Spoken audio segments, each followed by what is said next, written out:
Te doy la bienvenida a Digital Talks.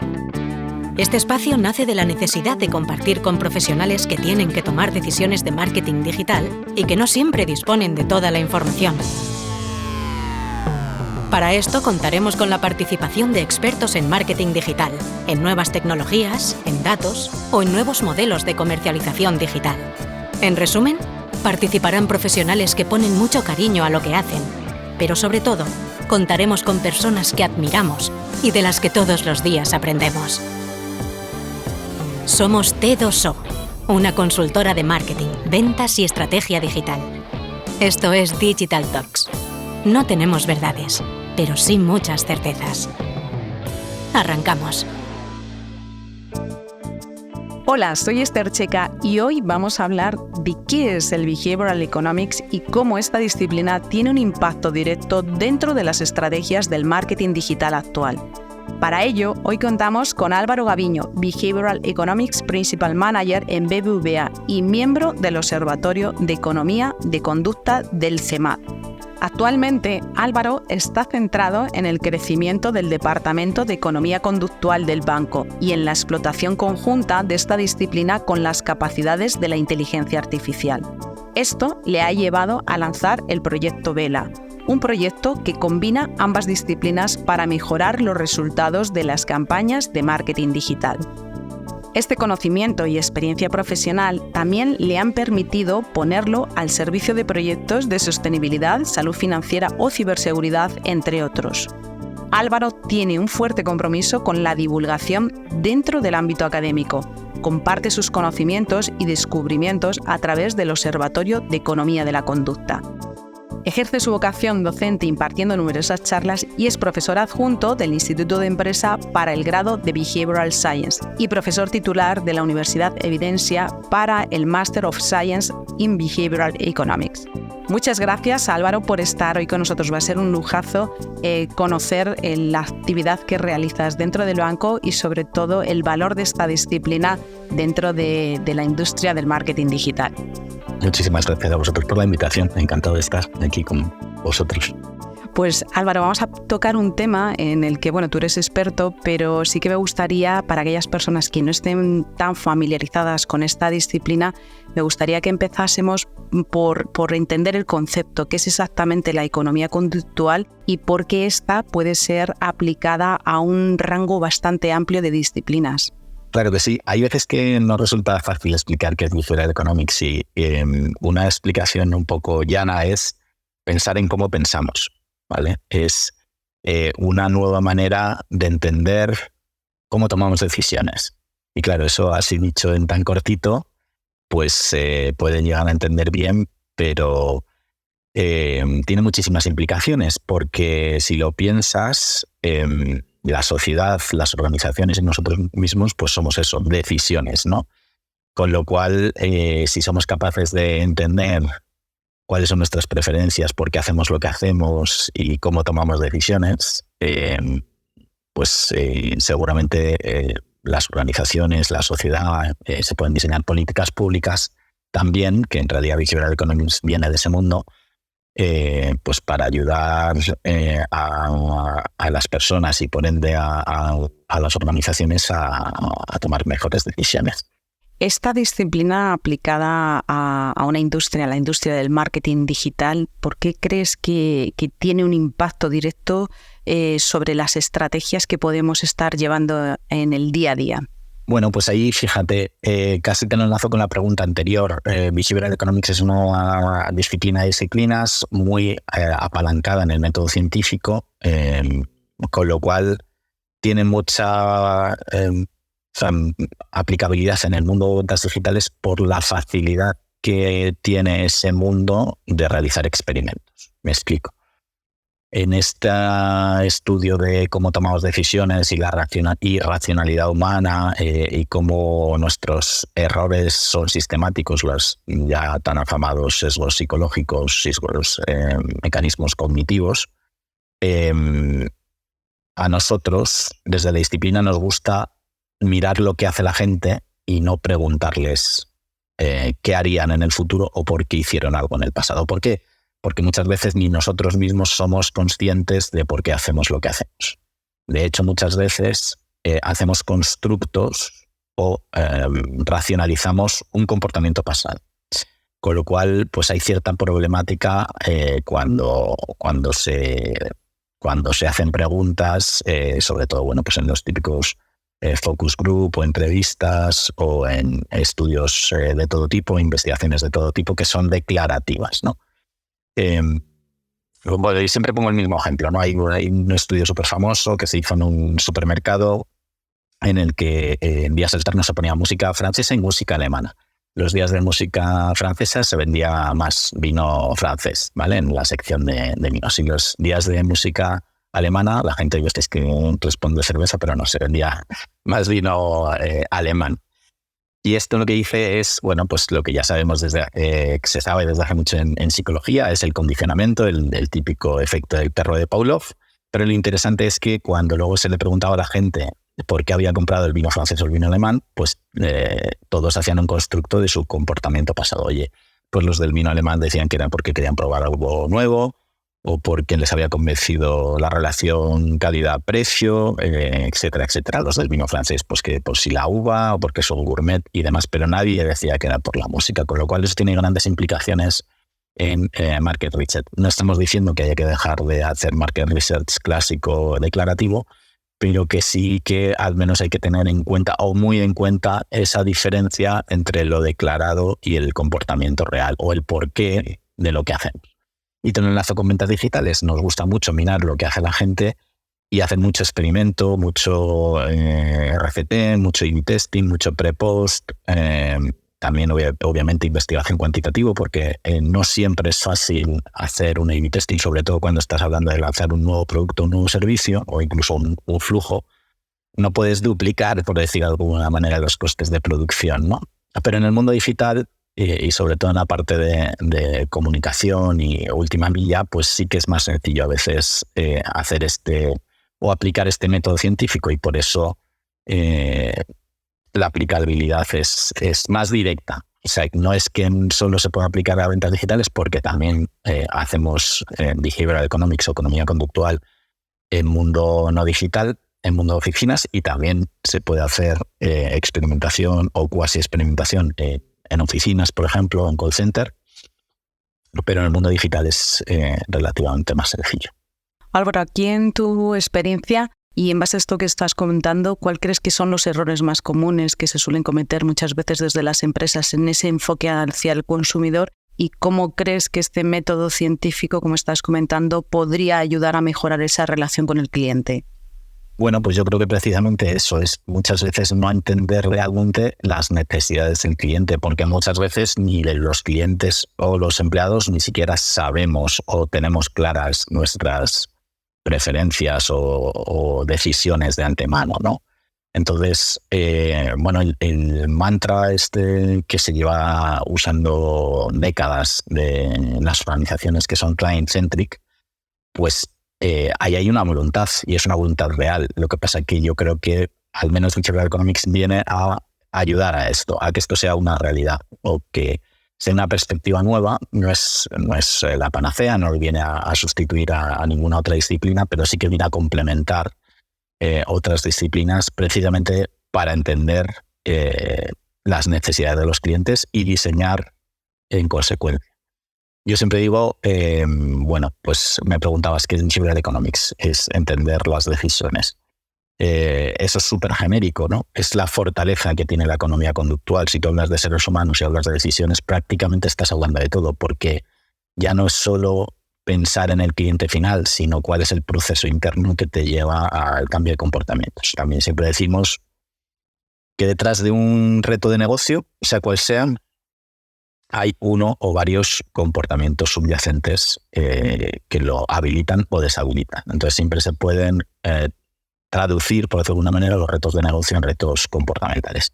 Si eres capaz de entender por qué hace la gente lo que hace, pues seguramente tengas como mínimo una herramienta más para llegar al éxito.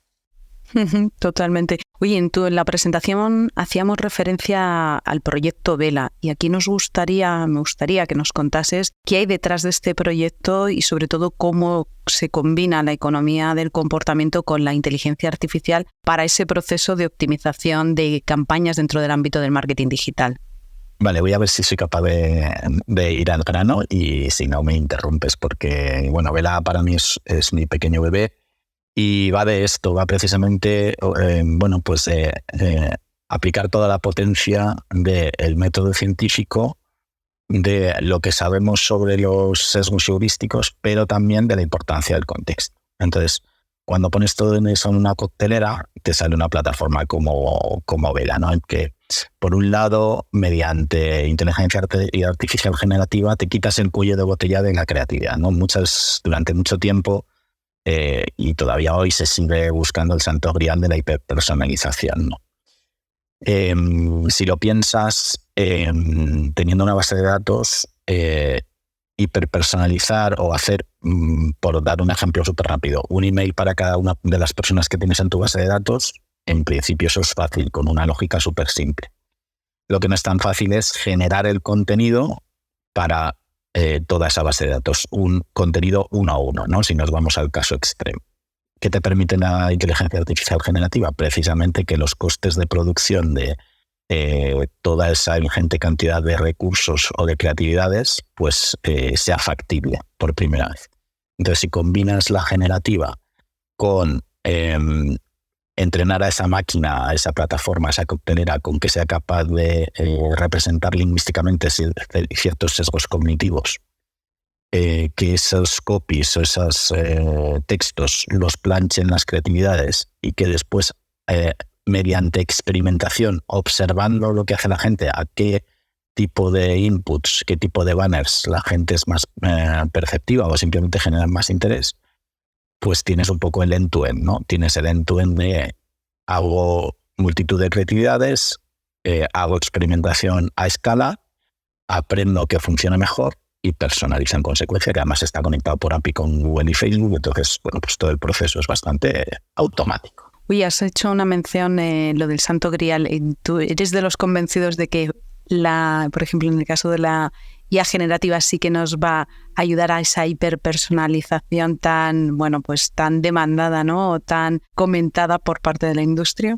Totalmente. Yo soy convencido de que todas las disrupciones tecnológicas y todas las innovaciones vienen, aunque tienen lados malos, que son innegables, vienen para mejor, ¿no? Vienen para el progreso. Entonces, fíjate, si te lo enlazo con Behavioral Economics o toda la teoría de la arquitectura de decisión, el nudging, muchas veces el nudging, el empujoncito, el cambiar el contexto para mejorar una decisión, no deja de ser una mejora plain vanilla o café para todos, ¿no? Yo tengo este contexto, lo modifico y mejoro el comportamiento de la población general.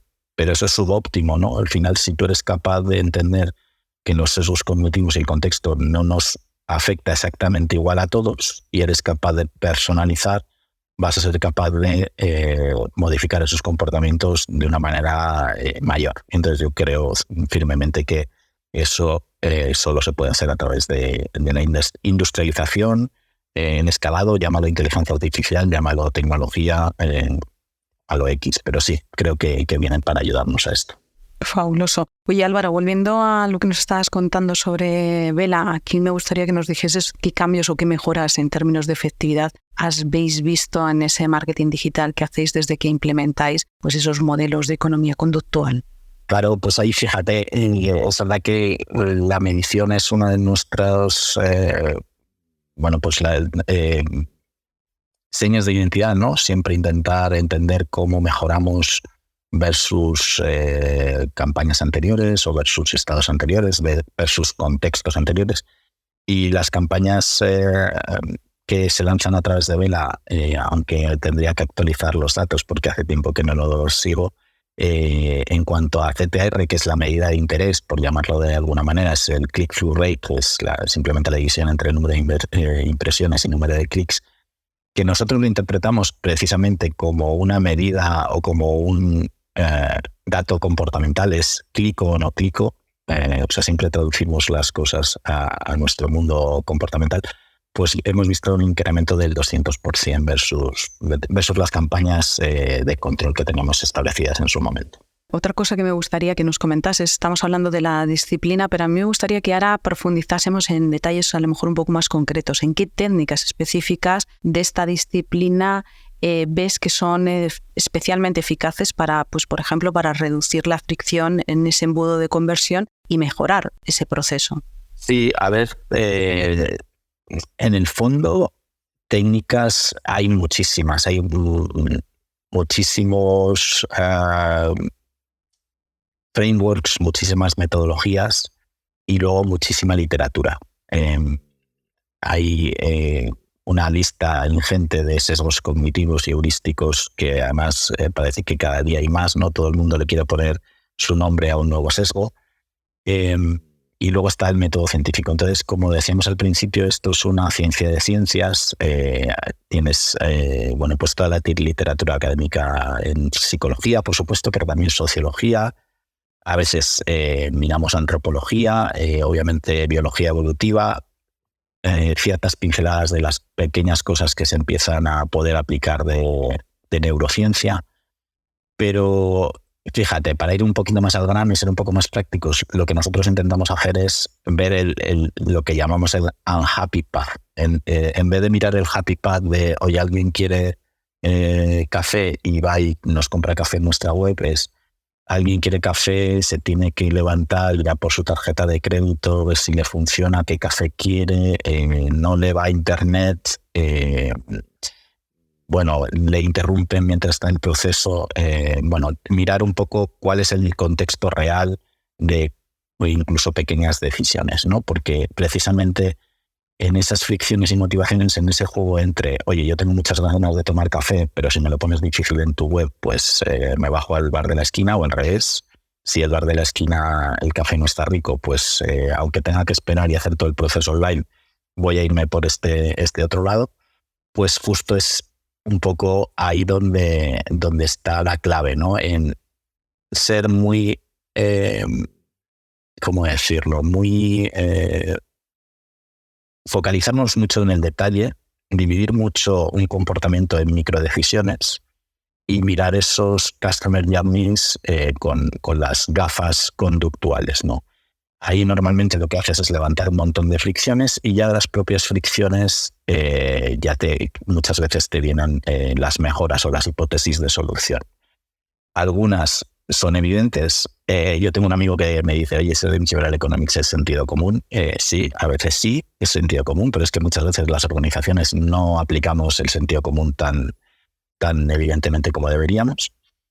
Otras vienen de la literatura académica. Oye, en este tipo de situaciones, en este tipo de contextos, ¿por qué la gente no ahorra? ¿Por qué la gente no va al gimnasio? ¿Por qué la gente le tiene miedo a ciertos tipos de financiación? Bueno, siempre o muchas veces encuentras insights de la literatura académica, incluso de casos de uso de otras empresas, sean de tu industria o no sean de tu industria. Y en el mejor de los casos incluso puedes hacer experimentación. Oye, aquí tengo una hipótesis de solución. En lugar de intentar tener la idea feliz, voy a hacer varias hipótesis de solución. Voy a testar, o si no puedo hacer un experimento, voy a hacer una investigación cuantitativa que me dé pistas de cuál de estas hipótesis de solución tiene mayor probabilidad de tener éxito. Y bueno, pues nada, a partir de ahí actuar en consecuencia, modificar procesos, modificar productos y luego medir, que tampoco es fácil, pero al final del todo hay que volver a medir. Oye, he sacado esto al mercado, ¿es mejor que lo anterior? ¿Es peor? Lo podemos mejorar, serían un poco las claves. De hecho, la pregunta que te iba a hacer ahora es precisamente, entiendo que conectado a esta parte de qué técnicas utilizas, a mí me gustaría también saber, oye, cuáles son esas métricas que podemos trabajar para evaluar la efectividad de aquellas campañas o de aquellas acciones donde se les ha aplicado esta parte de la economía conductual.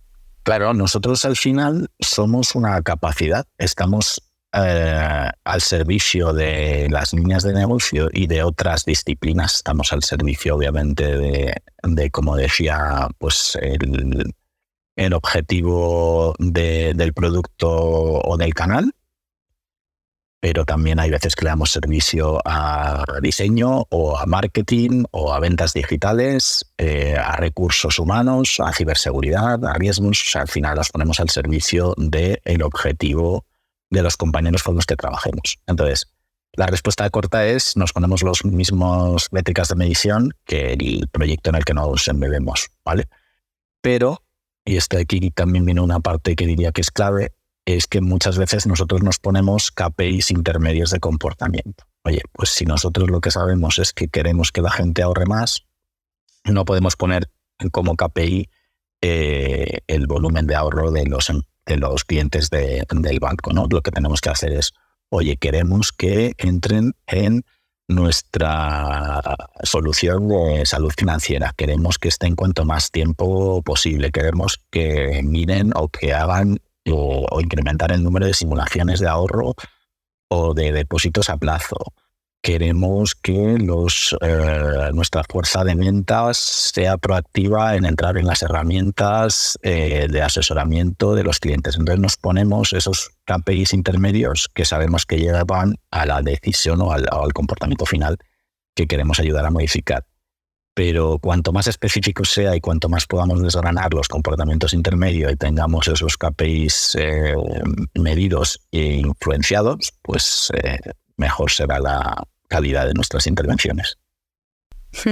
Buen punto.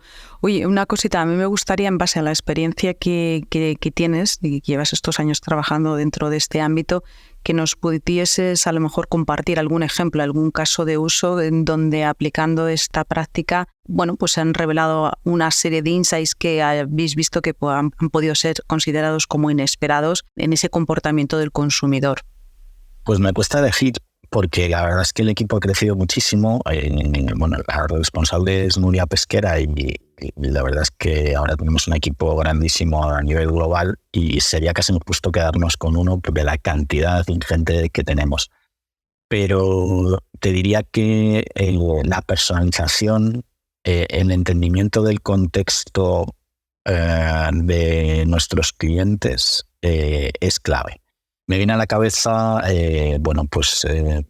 seguros de auto, me viene a la cabeza seguros de hogar, me viene a la cabeza ahorro, incluso sostenibilidad, ¿no? En la que somos capaces de entender cuáles son las necesidades particulares de un cliente, pero desde esta perspectiva nuestra, ¿no? Utilizando proxies y atributos o interpretaciones de los datos que ya tenemos, desde esa clave comportamental, ¿no? Y entender que la segmentación sociodemográfica clásica en algunos casos está agotada y que hay que incluir atributos nuevos del contexto del cliente para ayudarle, para generar mayor interés, mayor engagement, un user experience superior y obviamente ayudar a los retos de negocio. Bueno, esta disciplina, como prácticamente todas las disciplinas, todo lo que estamos viendo dentro de la industria del marketing digital y sobre todo cuando hablamos de los entornos digitales, la inteligencia artificial es algo que está, pues lógicamente, arrasando o impregnando cualquier tipo de evolución que tienen estas. Me gustaría saber un poco, con el crecimiento de esta tecnología y esta capa de la economía conductual, ¿cómo ves esos equilibrios en los procesos de optimización, pero sobre todo su impacto dentro del ámbito de la ética en el uso de los datos y en la persuasión del consumidor? Sí, es súper buena pregunta que además siempre sale. Bueno, lo decía casi en una de las preguntas anteriores, ¿no? Toda disrupción tecnológica con cierta potencia pues tiene pros y contras, pero no dejan de ser herramientas. Tanto la inteligencia artificial como el behavioral economics es una herramienta que está en manos de organizaciones que las tienen que usar para el bien o para el mal. Siempre uso los mismos ejemplos. Un martillo se puede utilizar para clavar clavos y construir una casa o para darle a tu vecino en la cabeza, ¿no? ¿Qué ocurre? Que, fíjate, behavioral economics, aunque funciona y es potente no es magia negra. Quiero decir que yo, aunque sea el mismísimo Kahneman o Thaler, premios Nobel, padres de Behavioral Economics, o Herbert Simon, que además fue uno de los ponentes iniciales de la conferencia de Dartmouth, que se considera un poco como el pistoletazo formal del estudio de la inteligencia artificial, ¿no? Y este señor pues se considera padre de la inteligencia artificial y padre de Behavioral Economics, porque hay un enlace natural. Aunque fuera uno de estos tipos, si tú no te quieres comprar una casa, yo no te voy a poder vender una hipoteca. No. Si no tienes el deseo de, no sé, ahorrar, por mucho que yo intente manipularte, es muy complicado que yo modifique tu comportamiento profundo. Lo que sí que se puede hacer es una mejora del marketing, es una mejora de la creación de productos y servicios, y se puede mover a la aguja en grandes números para que, oye, si yo creo que mi organización tiene buenos productos y servicios, pues que los comercialicemos mejor que la competencia. La inteligencia artificial quizás sí que es otro tema, ¿no? Y la inteligencia artificial sí que veo a futuro pues una injerencia muchísimo mayor que la de Behavioral Economics por sí misma, ¿no? Pero bueno, habrá que esperar. A mí lo que más me preocupa, yo soy súper positivo, eso también es cierto, que yo te decía al principio que lo veo todo desde la perspectiva del progreso. A mí la parte de la inteligencia artificial que me parece que puede ser peligrosa es si llega a generar una posverdad, ¿no? Y si somos súper dependientes de las máquinas y no tenemos la capacidad de hacer drill down y entender por qué nos están diciendo ciertas cosas las máquinas, ¿no? Entonces, que no tengamos esa capacidad de referencia original. Pero creo que para eso queda bastante. También uso el mismo ejemplo de la energía atómica. Oye, se puede generar energía limpia y barata o hacer bombas. Depende de nosotros como sociedad cómo utilicemos estas disrupciones tecnológicas. Totalmente de acuerdo. Para ir cerrando, Álvaro, y rescatando también esta parte del impacto de la inteligencia artificial, me gustaría que nos ayudases o que te proyectases, mejor dicho, a 5 años vista, y dónde crees que evolucionará esta intersección entre una tecnología como la inteligencia artificial y una disciplina como el Behavioral Economics, específicamente dentro del ámbito del marketing digital. Bueno, yo creo que al final la intersección nos va a dar nuevas maneras de investigar. Por un lado, ¿no? Te lo decía, lo comentábamos antes, ¿no? Hay veces que en el mundo digital es más fácil investigar, pero no es para nada perfecto. En el mundo no digital también. Entonces yo creo que en esa mirada completa del Customer Journey que te hablaba del café, pues muchas veces el Customer Journey empieza en físico, acaba en digital, o empieza en digital, acaba en físico. Por el camino hablas con amigos, con tu cuñado, ves un cartel en la carretera, te vas autoconvenciendo. O sea, esos funnels o esos customer journeys que pintamos a veces en las organizaciones son muy simplistas. Con lo cual yo creo que la inteligencia artificial nos va a venir a ayudar a hacer una investigación más profunda, tanto en digital como no en digital, y a entender los contextos con muchísimas más variables de las que tenemos en cuenta ahora mismo, ¿no? Esos no happy path o unhappy path de los que hablaba antes. Obviamente, la integración de la personalización con ese método científico pues va a dar muchas alegrías, ¿no? Esa capacidad de generar contenido de manera masiva, pero además contenido de calidad, pero además contenido personalizado, pues yo creo que todavía le queda mucho por recorrer, ¿no? Y por último, yo creo que tendría que saltar e ir más arriba, ¿no?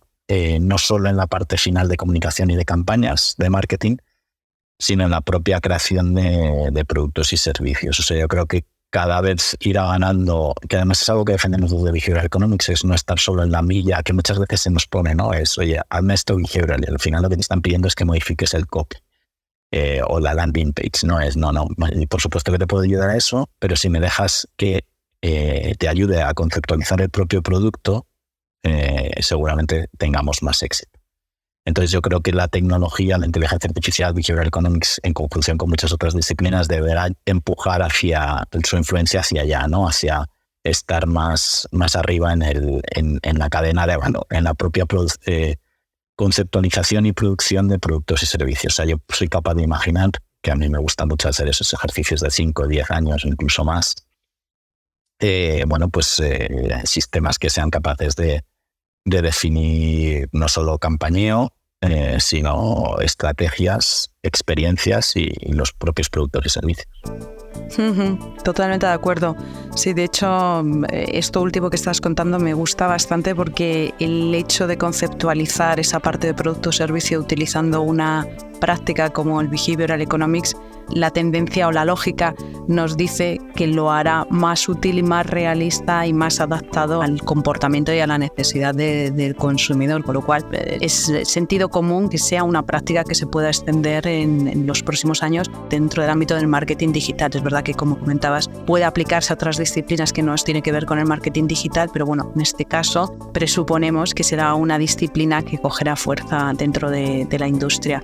Álvaro, muchísimas gracias por el tiempo que nos has dedicado, muchísimas gracias por el conocimiento. La verdad que ha sido súper interesante, no solamente cómo has ido desgranando el concepto, sino cómo lo has puesto en práctica o lo has ejemplificado, sobre todo para aquellas personas que no están todavía tan familiarizadas con la disciplina y sobre todo con el valor que pueda aportar a las estrategias dentro del ámbito del marketing digital. Así que muchísimas gracias. Gracias a vosotros. Un placer haber estado aquí y poner mi granito de arena en la divulgación de esta ciencia, que para mí es una pasión y que realmente creo que tiene muchísimo valor para las organizaciones y para la sociedad en general. Nos volvemos a escuchar en unas semanas. Mientras tanto, puedes leernos en las redes sociales de t2o.com. Estamos en LinkedIn, Twitter y Facebook. Y si quieres volver a escuchar este podcast, lo podrás encontrar en nuestro canal Digital Talks, en Spotify, iVoox, Google Podcast y Apple Podcast.